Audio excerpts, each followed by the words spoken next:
नमस्कार, मी प्राध्यापक N R Jagtap. तुम्ही पाहताय चावडीन्यूज.com.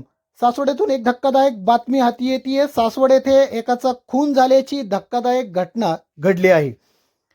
याबाबत सासवड पोलीस स्टेशनचे पोलीस निरीक्षक कुमार कदम यांनी दिलेल्या माहितीनुसार सासवड शहरातील पुणे पंढरपूर राष्ट्रीय पालखी महामार्गानजीक असणाऱ्या एका बांधकामाधीन इमारतीमध्ये एका इसमाचा मृतदेह पडला असल्याची माहिती सासवड पोलीस स्टेशनला मिळाली.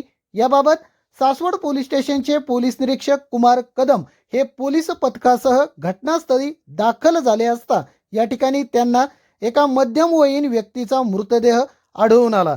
सदर व्यक्तीचे वय अंदाजे 38 वर्ष असून त्याच्या गळ्यावर धारदार शस्त्राने वार करून खून केल्याचा प्राथमिक अंदाज पोलिसांकडून वर्तवला जात आहे.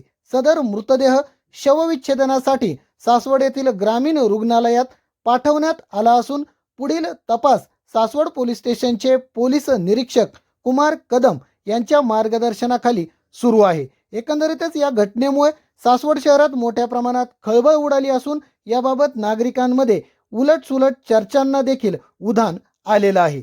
धन्यवाद.